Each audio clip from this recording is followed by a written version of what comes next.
Hi, Mónica. Nice to meet you. It's a great Hi, honor for us a couple to have you here. How you doing? I'm doing well. It's a pleasure for me to be here today. Thank you so much for the invitation. Okay, on behalf of the board of directors for from Asacopy, we really want to thank you for accepting this invitation, and I will explain a little bit of how this webinar will take place. Okay, so at the very beginning, I will give a little bit of shout outs to certain people. I will project a video, and then I will give you the floor for you to present your webinar.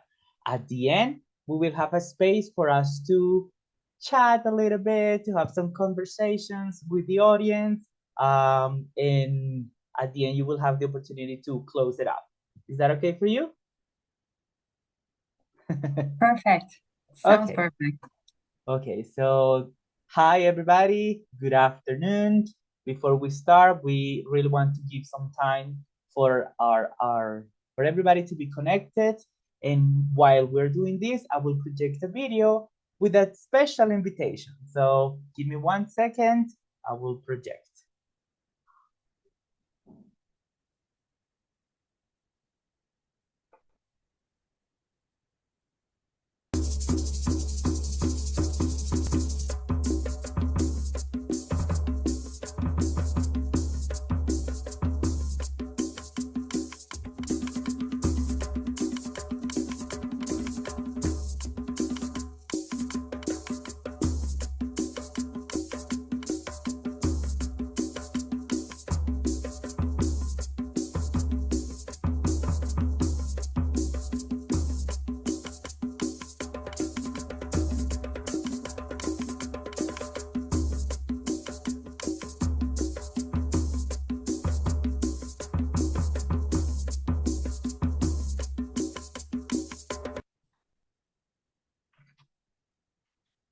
That's it.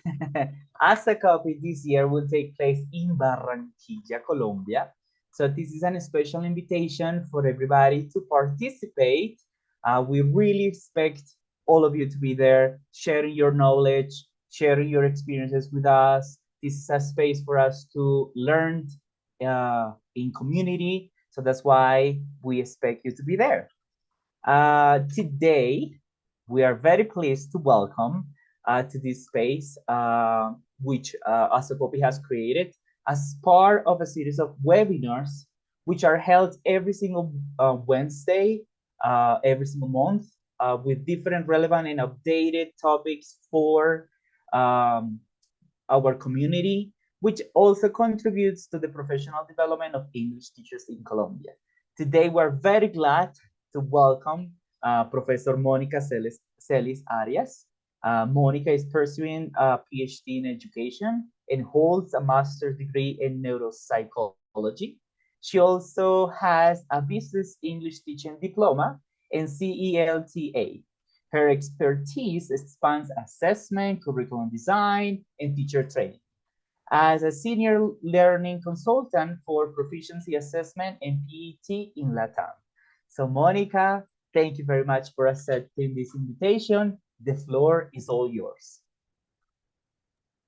Thank you, Jonathan. Again, it's a pleasure for me to be here. Thank you again for the invitation. I'm pleased to be here.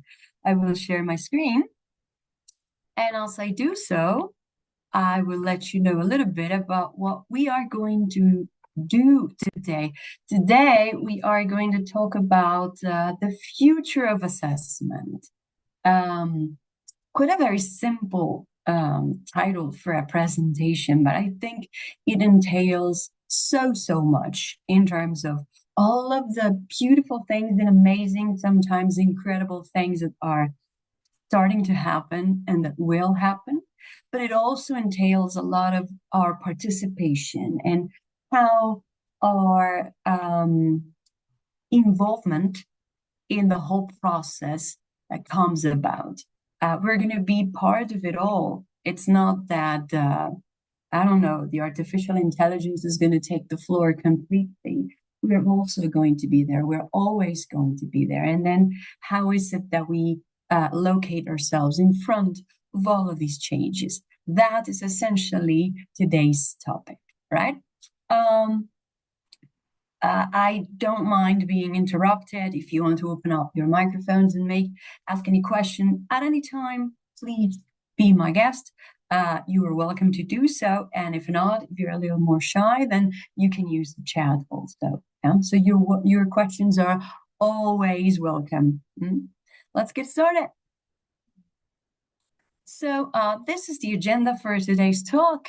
We're going to be talking about the future of assessments in 4 parts. Yeah, this session is essentially to give you insights on how technology and AI are shaping the future of language assessments. Yeah, so we're going to start talking about the state of things as of now, as we speak. What's the reality in terms of assessment in our region? How is it happening? What are we doing? What are we not doing, etc. So we're going to take a hard look on how things are right now, the state of the art at the moment. After that, we're going to be talking about, well, what's going on with in-house assessments. And what I mean about in-house assessment, it means how inside, within every institution or educational institution, how is it, what we're doing? How are we dealing with assessment? Yeah? After that, I will, of course, tell you a little bit about what the process for test development, yes, as of now, and how all of these things are going to be actually maybe pushed forward by technology and AI. And then we're going to do a very nice walkthrough on where we're heading, what we can see in the future, near future, long term also, in terms of assessment. Yeah, so how all of these things are going to change, I will show you all of the new possibilities and new perspectives that are coming. Yeah. So the state of things right now, how are things doing? And I'm going to show you a very nice slide that I use sometimes in some of my presentations to raise awareness of where we are at the moment. But before we do this, you can use the chat if you want to answer the following question. Do you believe the artificial intelligence is going to replace us in terms of assessment? Is artificial intelligence going to do it all? That we're not going to have anything to do with it? Type that in the chat. As you do, this is where we are right now in 2024. So we could be talking about 3 big topics or 3 big parts of the whole thing. Yeah?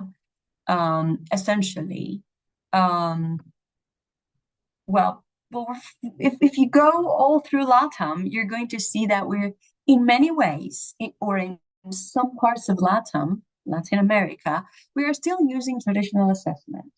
Traditional in what way? In the way that we use them and in the shape that we use them, but also in the procedures that we do or we use to implement it. For example, if you go to many places in LATAM, you're going to find that we're still working in many ways with paper-based tests. Yeah, this is very much normalized in many countries in LATAM. So paper-based, many paper-based tests. If we use paper-based tests, this automatically entails that humans have to essentially do the marking. So the traditional assessments are very, very human-powered. Yeah, and when we talk about being human-powered, we talk about a lot of time and resources and difficult things, yeah, that entail the whole process. Yeah. But not only this, we also see very arid assessment ecosystems.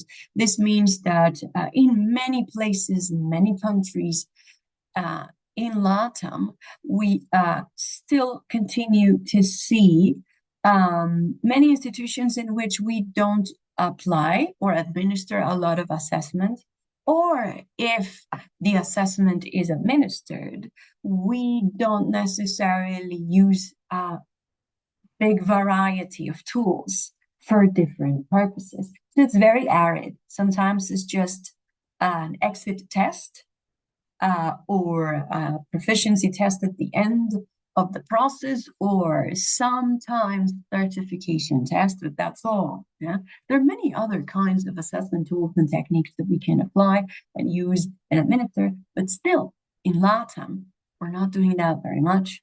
Yeah? And also, when we talk about the test development in terms of creating a new test, in 2024, we are in this threshold in which many places and many providers are still using, of course, implementing the test development process, which is very thorough. It should be very thorough, but still is very long and tedious, and it entails a lot of sub processes. Yeah? So that's still going on in many places of Latin and in the world. In terms of digital assessment tools, there are other places in many countries of LATAM where digital assessment tools are starting to be used, are starting to be trusted, because for some reason that was hard for many teachers and coordinators and educational leaders. But it's starting to be used. Many of these digital assessment tools are, of course, standardized. Some of them, or many of them, are agnostic. And of course, because it takes a long time to create one of these digital assessment tools, not only in the sense of creating the test itself, developing the test itself, the items, the questions, etc., but also developing the whole what is it? Shape of the test itself, if you will, like the digital layout of the test. So the development in terms of software, hardware, etc., takes a long time. Still there. So because of that, we have generic tests. Yeah, we have generic tests, but sometimes these tests are adaptive, which are what we call CATs or CATs. Yeah? Computer adaptive tests. Some of these digital assessment tools are adaptive. What is that? I will explain this further in a little while, but anyways, it's when you take a test that is digital, the tool that is digital, you take it, and then according to your performance, the algorithm will change or will select different items in terms of difficulty so that it can establish what is your professional level particularly. Yeah, so it adapts to your performance. Those are computer adaptive tests. But as of 2024 and what we're seeing in the future, this is starting to be very outdated. Also, sometimes institutions do use this. Still, there is a lack of implementation of varied assessment points. So still, very arid ecosystem. And finally, we are starting to see some institutions that want to be, state of the art, want to be real estate. So we are starting to explore with generative AI.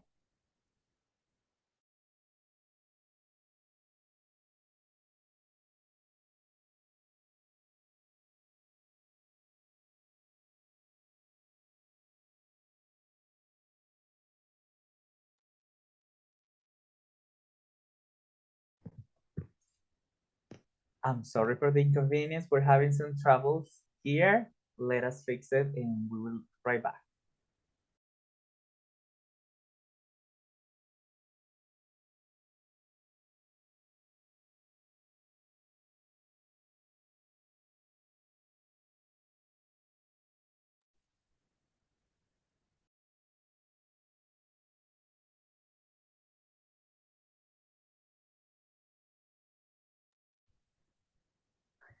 While our dear presenter fixes everything over there, I will invite you to please pay attention to the following video, which is a special invitation Oh no, here she is. Monica, we lost you for a minute. Yeah, Zoom just kicked me out for some reason. Yeah, everything else in my computer is working. I don't Okay, know. it's okay. It's Yeah, okay. Technical issues. yeah. Sometimes it happens. So Okay, let me. how about if I just project the video while you get ready? Is that okay for you? I'm ready. I'm ready. Oh, Yeah, you're let's. ready? Yeah, Okay, yeah, so let's absolutely. let's keep it up. There you go. Can you see my screen again? Yes, yes. Go All ahead. right, let's continue. Yeah, I hope Zoom is a better friend now. Thank you, Jonathan. All No right. problem. So what I was saying is that there are some other institutions that like to be up to date, and they're starting with this initial exploration of generative AI, yes, to generate items for their quizzes or etc. But also some providers, some assistant providers are also experimenting with this generative AI. We're going to be talking about this a little bit more further. Yeah. Also, there is a new type of adaptive testing that's coming about, which is the MSATs. These are the multiple stage adaptive testing. What is this? When we talked about cats, yeah, CATs, cats are my favorite animal. Yeah? But anyways, when we talk about computer adaptive tests, we're talking about, the algorithm will adapt to your performance in each one of the items that it will give you. Yeah, so it's the adaptiveness is per item. When we talk about multiple stage adaptive tests, this is okay. There are some tests that now exist that are about okay. You take the I don't know the listening part, okay, or the grammar part, and then based upon your performance on that section of the test, then the whole test will adapt your next session. So it probably will adapt your vocabulary section. And then, according to your performance in that vocabulary section, then it will adapt the next session that can probably be the reading part. So the reading material within the items that it will give you is essentially adapted to your previous performance. That is a multi-stage adaptive test or multi-stage adaptive testing. It's interesting and more personalized in many ways. And also, many providers have been using, well, not many. I can tell you that Pearson has been using artificial intelligence for scoring tests since the 1990s. Yes, all those 30 years ago.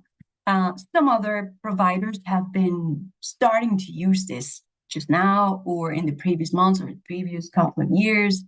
But this is starting to happen using AI for scoring tests. Yeah?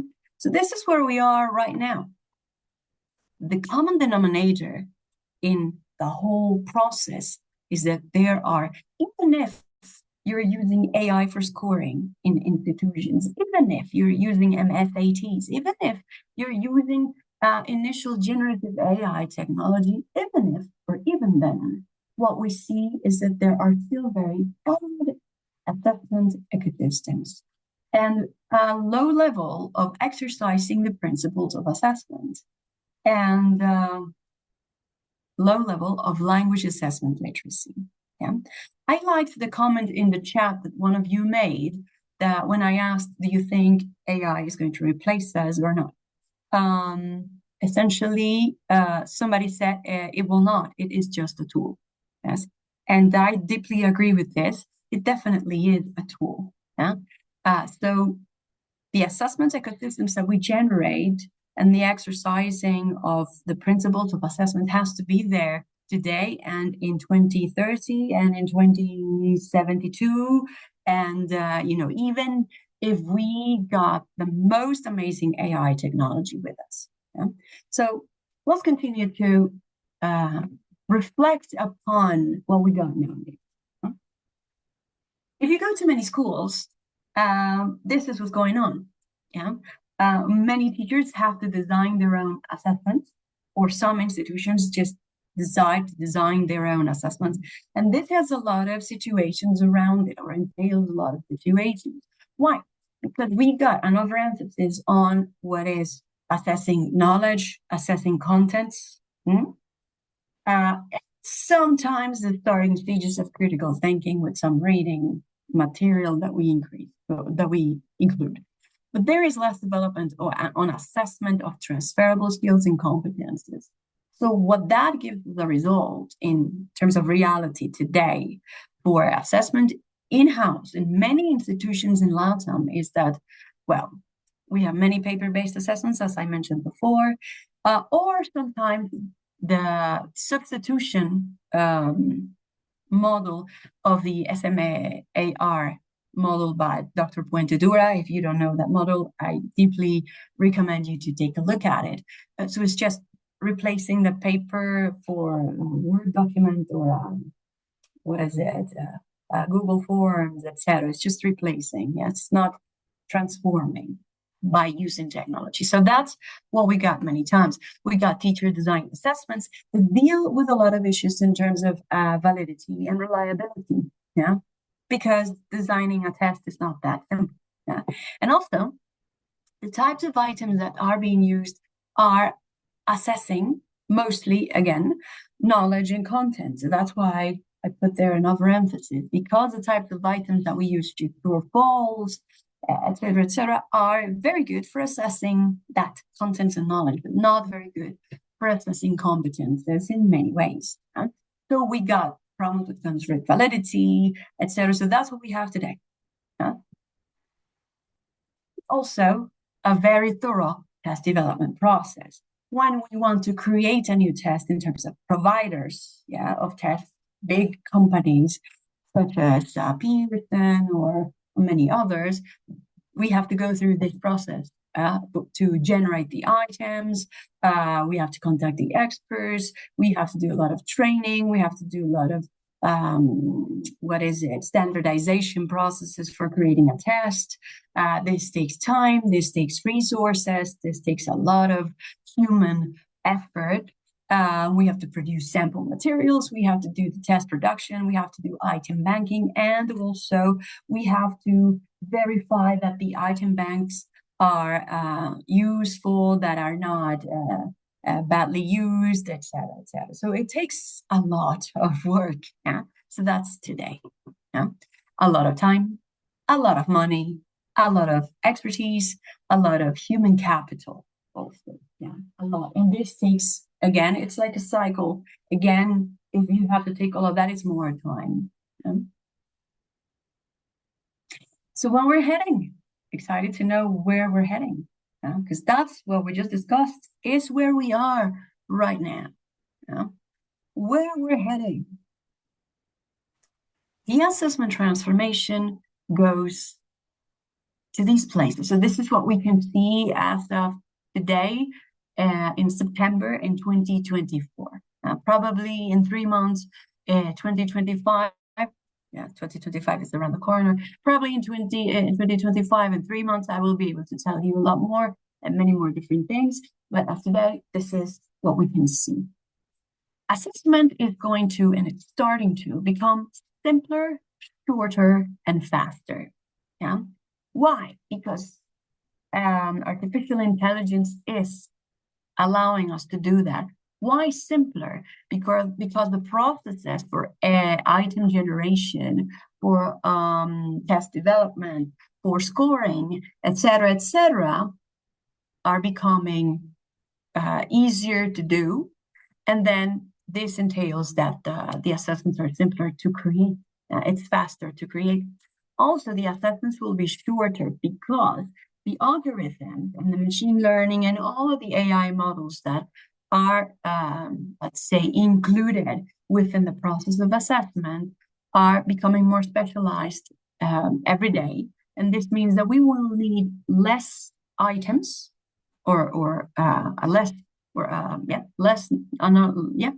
not many items to establish what are the levels of students. Yeah, this means, of course, that we need less time to assess students. So you won't have to sit for 3 hours or 4 hours for a test. as you see, the tendency now is to reduce the time. Yeah, Pearson actually started the tendency with reducing the time of its PTE tests and the Pearson English International Certificate to under 2 hours, 2 hours, a little under. And then other providers are starting to do the same. Yeah? And you are going to see the same tendency with other providers that already offer 50-minute tests, and it will be shorter. Why? Because of AI. Also, it's going to be faster. The results are going to be in your hands faster. Yeah, because we don't need to go paper-based, the results are going to be faster in your hands. And the whole process of not only developing the test, but scoring it and marking it is going to be faster every day. Also, the item generation won't need to go through all that very delicate, long, and thorough process. It will go through a thorough process, but not that long. Yeah, so it's going to be easier. It's going to be automatized, and it will make it more possible, feasible, and again, easier to assess people and create assessments from scratch. Yeah. So the AI item generation is actually on its way to make a very big transformation on assessment. Also, the responsiveness. Yeah, when we have a paper-based test, we have to read many times, not with other tests, but many times we have to read the instructions. When you have digital tools, sometimes the instructions are read to you, so you listen to the instructions and you continue answering the item or the questions. Yeah? In terms of responsiveness, we're going to see, for example, voice-led assessments. So the instructions are going to be interactive. Yes, the person who's taking the test and the instructions are going to be interactive. I will show you an example of how this voice responsiveness is changing. Yeah, maybe you know how it is. Of course, you use ChatGPT, I'm sure. And when you use it with voice leading, the answer of ChatGPT takes a little time. Yeah. Nowadays, we have more technologies that are faster and more interactive. Yeah? Not only to what we're asking, but also the emotions with which we're asking and so many other things. Yeah, so all of that is going to enhance the responsiveness inside the testing environment. Yeah? Another tendency that we're seeing is that assessment is going to become, even if it's summative, it's going to be always become more formative. So the assessments are only created with a purpose of a summative purpose, and that have medium stakes and higher stakes in terms of you're passing or not passing, and etc. Are going to also become formative. Yeah. And this formative side of assessments are going to be AI powered. So the AI is going to allow us to do that. Yeah. Right. There you go. Also, this, of course, will result in it starting to result into personalization. High-speed, incredible personalization in terms of assessment. How is that? Nowadays, there are some providers that are creating something amazing that is called the pets. Yeah, remember I talked about cats? Now I'm talking about pets. Pets are personalized ensemble tests. I will show you what this is in a minute. And also, we're starting to talk about assessments for specific purposes. So maybe the assessments for a specific job would be able to be created. Yeah, and assessments for specific purposes. That sounds very exciting. And also, which is something that I adore, is this new tendency of testless assessment. What is that? That you won't need to take a test. You won't need to sit a test, yes, with all the anxiety and all the stress that entails many times. You might be assessed in many ways, in many contexts, without you knowing, or with you knowing, but in many informal and some other formal contexts within your job performances, within your everyday writing of emails, within your everyday use of platforms. You might be able to be assessed without you knowing or without you thinking or feeling that you are being tested in a testing environment. Yeah, that is starting to happen, or this is the tendency. And also a diversification of skills verification and identity verification for the assessments. This is also something that AI and technology itself is making possible. I will tell you a little bit about all of these things in a minute. Yeah, let's go further and let me show you. Yeah? So essentially, we can say that the future of language assessments are automated, authentic, and of course the ambient or the environment or how we take the test is going to, of course, be transformed. This nomenclature of the 3A's was created by Ilya Gogin, who is the Pearson director of product, and is one of the most amazing innovators that I know.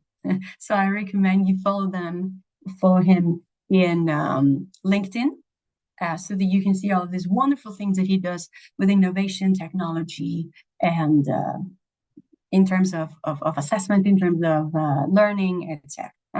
So in terms of being automated, as I mentioned, their AI is going to help us. Item generation is going to give us feedback, and it's going to power test preparation. It's going to be amazing. This is going to personalize everything in terms of feedback. The assessments are going to be very immersive and more authentic because they're going to be testless in many ways. Yeah. Another very interesting thing is that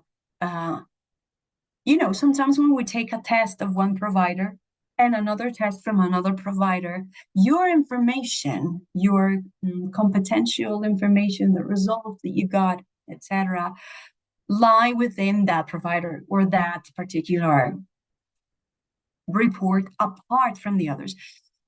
In this case, we're seeing a tendency in the future of assessments that all of the information that you take, regardless of what test you take or how you were tested, will remain in one particular platform. And that's why micro-credentials are one thing that's starting to happen now, but it's going to be powered up in the near future and, of course, in the future of language assessments. Because of that comes from the verification of your competencies and skills from another test, but this will lie within another platform. And then you take another test that has micro-credentials, and then all of the information will go into one platform. Yeah? This will make things a lot easier, and it will result in many ways in less need to assess or be assessed from scratch all the time. Yeah? All right. So the AI item generation. I have a question for you. Let me open up the chat here and see what you answer. Does AI involve teachers or education experts at all? Think about AI in assessment. Do you think when we use AI for assessment in terms to create a test, for example, what is the role of teachers and education experts? Do we have any?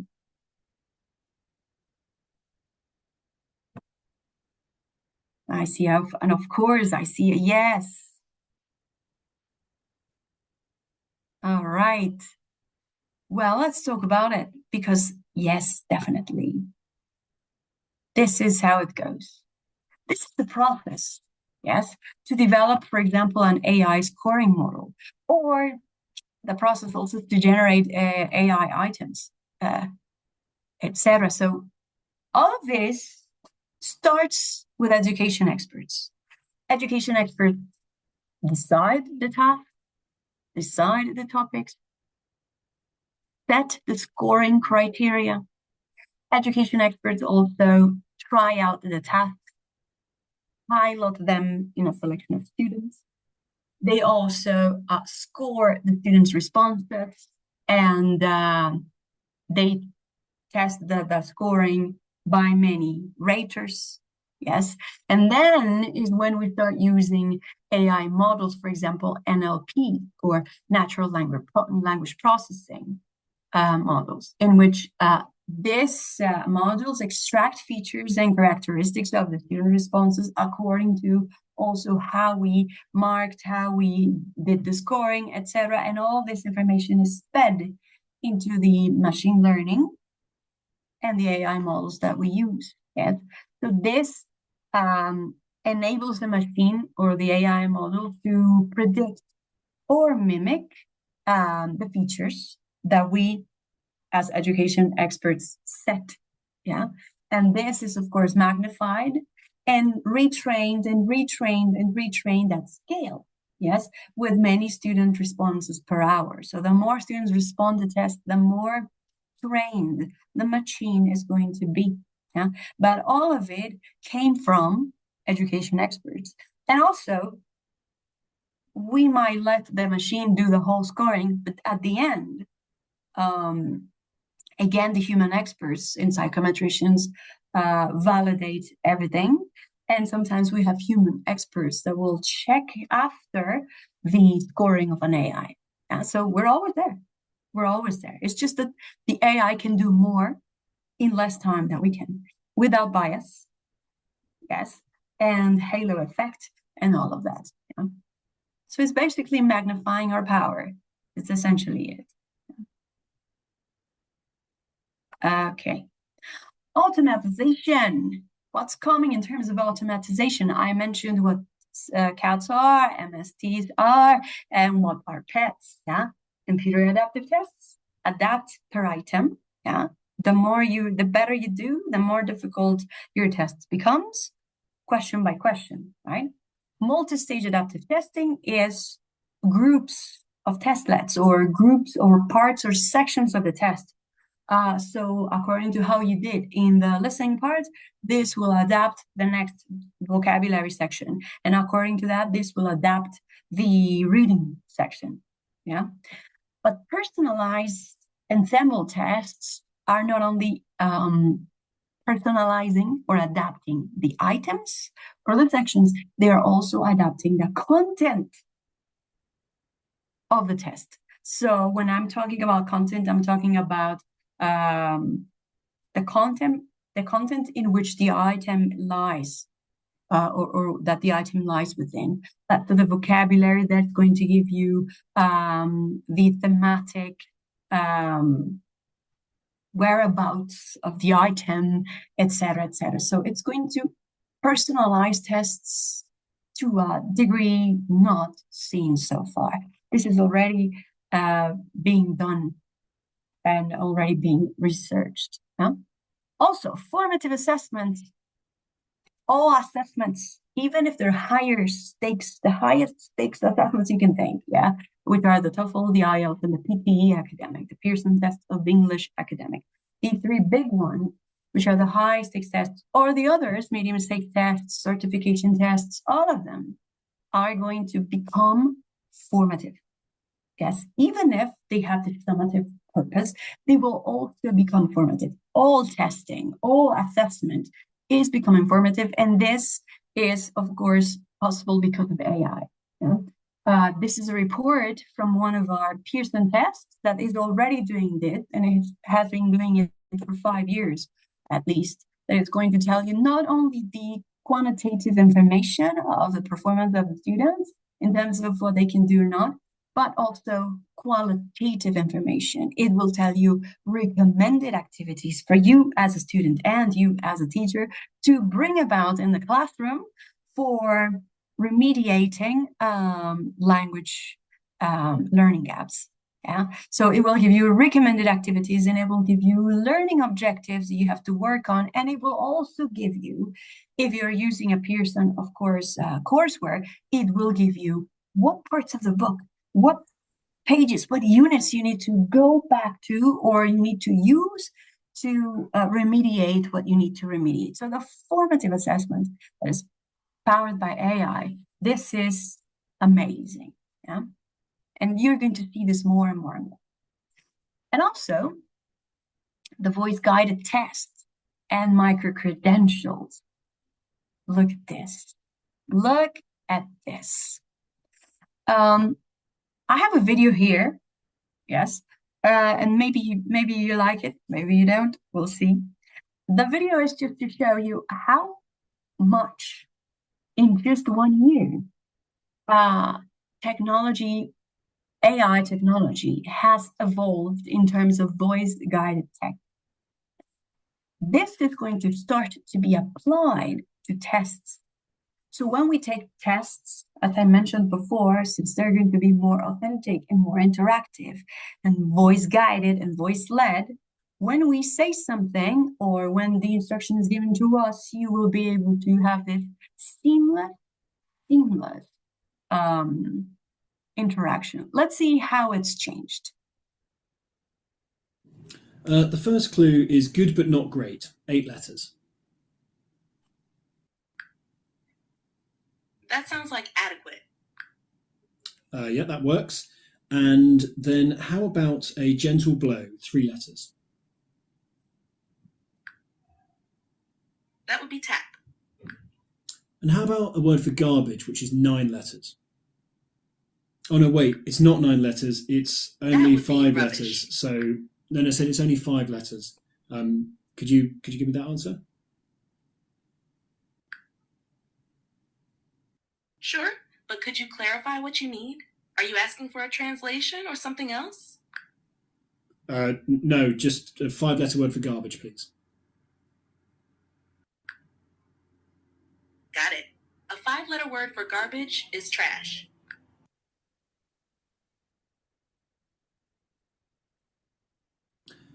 Good but not great, 8 letters. How about mediocre? I like that. How about a gentle blow, 3 letters? Try tap. Tap is good. How about a garbage, so the word garbage, but 9 letters? Oh no, wait, it's not 9 letters, it's 5 letters. Ah, got it. How about trash? Faster, more interactive, more real, more natural interaction. So imagine in the near future, because this is going to be in the near future, with new assessment tools that are digital, that are personalized and sampled, and that will have this particular feature of interaction that is voice guided. You can be actually asking a question about the instructions of an item, and this tool might be able to answer you in the fastest way possible. Yeah. So these technologies are going to start to be applied into the testing and assessment environment. Yeah. And also on the other side, we got micro-credentials that are now our reality, but I think they're going to become a lot more essential in terms of assessments. Why? Because it's a very easy way to, it's like a portable way to verify that you took an assessment tool, that you verified your skills, and that you certified also your skills and competencies. And then it's just with one click, then an employer or an institution can, of course, check what skills you verified or certified.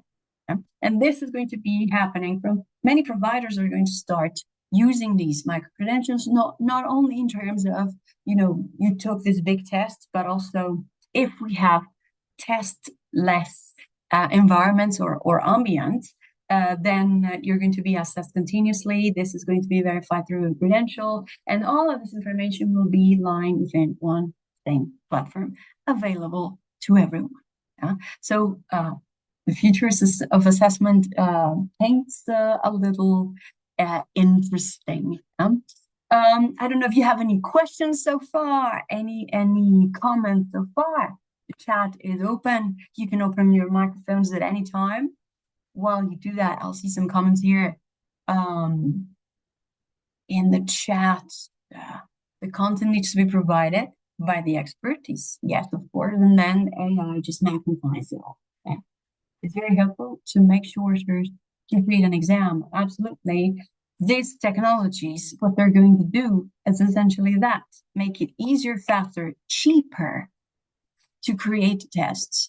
Once we give a format, we give the technology the features and the format and all the considerations that we needed to get or to take into consideration, being redundant, the AI will magnify that, essentially.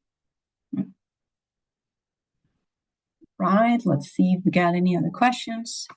While you do that, while you're typing any other ideas, etc., let me invite you. Before I invite you, these are my conclusions. Yeah, you colleagues, you my friends, you teachers, English teachers, as myself, left chill. In what way? In the way that AI is just an expansion, a magnification of what humans can do. Yes, it's just what we can do. It's not something that was brought by aliens and like, here it is, there it is, take, I don't know, AI, use it. It doesn't come from nowhere. It comes from us. It's just that it makes it higher, bigger, faster, etc. Yeah, but it needs us. And also, if we don't curate, for example, biases in the information that we give it, it is still going to be biased and racist, misogynist, etc. So AI is us. Yeah? It's a tool for us.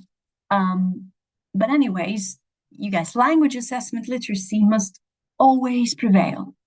It doesn't matter if you've got the most amazing machine learning AI models, and you got, all of your students got the latest iPad or the latest resources for it. It doesn't matter. What matters is that you as a teacher and you as an institution, educational institution, know exactly why, when, how to administer which assessment tools and which assessment techniques. Yeah? And also that we foster the creation and implementation of very, very diverse and rich assessment ecosystems within our classrooms and within our institutions. Yes, this about us just trusting a particular provider of exams or a particular provider of assessments because they're the ones who know how to do it, and only applying or administer one of these tests during the year because that's it, or administering the same test all 2 times during the year. This is not a rich and healthy ecosystem of assessment. A healthy one, a rich one, is one that contains very nice formative assessment tools, informal, formal assessments, summative assessments, benchmarking assessments, placement tests, exit tests, proficiency assessment, all kinds of assessments within your institution that will give you different kinds of information according to the different tool that you can use, yes, to create a big, reliable set of information about your students' performance, progress, and consolidation of fields. Yeah. So language assessment literacy must always prevail if you are just using paper-based assessments or you are using personalized ensemble tests and the most amazing AI technology. Yeah. And also, always, AI and technology are always a tool. Just because AI is doing things faster, better, etc., without bias, etc., things that sometimes we cannot do because we're human and we get tired and we have biases and all of that. Just because the AI does things in a faster way or things like that doesn't mean that all the responsibility of assessment and teaching should be given to AI. That is not the thing. It means that while AI is doing a lot of things that took a lot of time and effort from us, because we don't do that now, we have now the space to invest our energy and efforts and our know-how into better things. into the things that matter, into formative processes and formative assessment. Yeah. So that's essentially it. Yeah. Just to finish, my very humble invitation for you to, if you're joining us next week in Barranquilla for the next Ask the Copy conference, then please join me in the 2 sessions that I will lead next week. One of these sessions is a pre-conference session. It's in the shape of a design thinking session because I love innovation, and I've been doing this for some years now. Join me because we're going to be finding out how to create those assessment ecosystems that I mentioned today with assessment literacy, all in the format of a design thinking session. So join me. This is Thursday, October the 3rd at 9 a.m. We're going to be there for 3 hours, but you're not going to feel those hours because the design thinking is amazing. And I will be there at Bloque G2, Salon 33G2. Yeah? And I also have a concurrent session that I will lead in terms of fostering social justice through curriculum flexibility in assessment, which is a critical examination. And this is going to be on Friday, October the 4th at 10 a.m. in Bloque G, Salon 44G1, as part of the conference. So please join me. We'll be there. We'll be giving some goodies. So, and also most than anything, learning about assessment. I don't know if there are any final questions, any final ideas.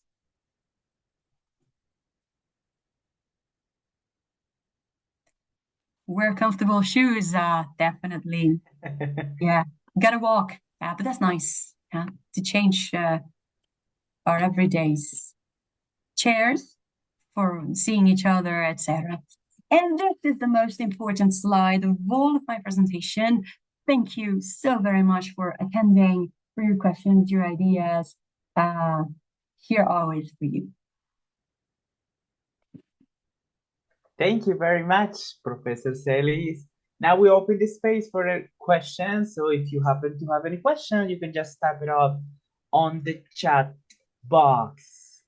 While you do that, thank you very much on behalf of As a Copy. We really want to thank you, Professor Celis. It was an outstanding presentation. I feel like it was really inspiring for us to think and consider IA in a different way. So thank you very much. Let's see. Some people are just thanking you for this great presentation. Greatly received. So much. Thanks a lot. Thank you very much. You'd like to know more about AI? Of course. Well, are you going to Ask the Copy? If you go to Ask the Copy, you can find me at Pearson's booth. I'm going to be there mostly all the time. Go to my sessions. But if not, I'll find a way to let you know or make extensive this information that I've got in terms of AI. Of course I will. Yeah.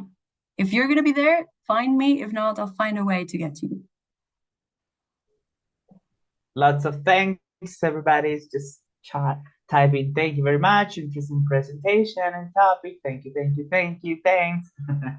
So thank you, Professor Celis. While everybody's thanking, I will take advantage of this moment to also thank one of our sponsors, which happens to be Pearson. We really want to thank you guys for supporting us as a copy. It is a privilege for us to be with this sponsorship. So thank you very much. Gustavo mentioned our path to transfer from evaluation to assessment. That's true. Yes. But that's on us, us all academic leaders. That's why essentially why you're saying it, Gustavo, this is the reason why I want to do this design thinking session, this pre-conference session on particularly that. How can we actually improve on our language assessment literacy? How can we foster that in our teachers and colleagues, etc., and our institutions to create these assessment ecosystems that are better? So yes, it's a path. Let's say that it's a path, but we can make it easier. Thank you very much. I will take advantage of these last minutes that we have to expand this invitation to Ask a Copy. So let me project a short video for everybody to be engaged in the mood of Ask a Copy.